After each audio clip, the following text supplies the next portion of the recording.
Ողջունում եմ այսօրվա այս հետաքրքիր հանդիպման բոլոր մասնակիցներին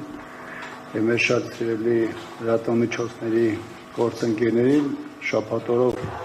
այս միջոցառումը լուսաբանելու համար։ Պարոն Շահարմազանով մենք բնականաբար սիրով գիտություն ենք ընդունում ձեր առաջարկը եւ կարեւորելով ոչ միայն մեր հաղթանակի 80-ամյակի նշումը, այլ առհասարակ սրա հետ կապված այն ինստիտուցիոնալ ողջ հիշողությունը, որը մեր հայրենիքի եւ մեր ժողովրդի պատմության մի կարևոր հատվածն է կազմում, մենք փորձենք նաեւ խորհրդանում այս թեման եւ խորհրդանի միջոցով առավել լսելի դարձնել նաեւ բոլոր այն մարդկանց համար, ովքեր ամեն ինչ անում են չտեսնելու, չլսելու եւ մոռանալու այն ինչ որ կապված է մեր պապերի, մեր նախնիների եւ մեր ժողովրդի հավաքական հիշողության եւ հաղթանակի հետ։ Ես նաեւ շատ կարեւորում եմ այսպիսի միջոցառումների եւ հավաքների կազմակերպումը, հատկապես ուսուցողական տեսանկյունից, որովհետեւ այսօրվա մասնակիցները թեև դեռ հիմնական ելույթները դեռևս չեն եղել, բայց հենց մասնակիցների կազմը ինքնին ցույց է տալիս այս հավաքի կարևորությունը եւ բարձր կշիռը։ Իմ կողմից շատ հարգված մարդիկ են, գիտնականներ են, ուսումնասիրողներ են, որոնք երկար ժամանակ ոչ միայն բարձր են պահել մեր Հայաստանի այս ժողովրդի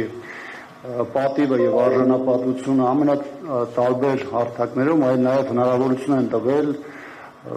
մեր բազմաթիվ սերունդերին կրթվելու, զարգանալու, սեփական պատմությունը ճանաչելու եւ նաեւ դրա հիման վրա առաջնորդվելու։ Նաեւ շատ կարեւորում եմ այն հանգամանքը, որ դուք հենց ձեր ելույթի սկզբում հիշատակեցիք անվանի մեր մարշալների եւ նաեւ նրանց ծագումնաբանության տեսանկյունից, որովհետեւ շատ ժամանակ կարող է տպավորություն ստանալ, որ Հայաստանում քաղաքական իշխող ուժը մեր պատմությունը ջնջելու կամ սեփական պատկերացումներով խմբագրելու ճանապարհին փորձում է ներկայացնել առհասարակ կամ ջնջել հիշողությունից մարդկային հանգամանքը, որ Արցախ ենք ունեցել, հայկական Արցախ ենք ունեցել, կամ Արցախում փորձում են ջնջել բոլոր այն մարդկանց կենսագրությունները,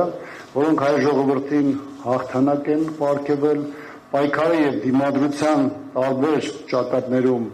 մարտեր են ղեկավարել եւ բնականաբար սա տեղի ունենում այսօրվա այս իրողությունների, ցավոք այդ հասկանալի իրողությունների տրամաբանության ներքո։ Եվս մեկ անգամ շնորհակալություն եմ հայտնում ձեզ, նաեւ այսօրվա հավաքի բոլոր մասնակիցներին, մեր ժողովրդի հաղթանակի մասին եւս մեկ առիթով խոսելուց, որովհետեւ այստեղ հավաքված մարդիկ ամենատարբեր ամբիոնները, խոսափողները, հարթակները մշտապես էլ օգտագործում են այս ամենի մասին խոսելու, բայց այս խորհրդանշական օրը, երբ որ մենք հավաքվել ենք նշելու հայերենական պատերազմում հաղթանակի 80-ամյակը, սա եւս մեկ առիթ է այս ամենի մասին խորհելու եւ մեր ապագայի պլանների հետ այդ դիմադրողականությունը պայքարի մթնոլորտը կապելու համար։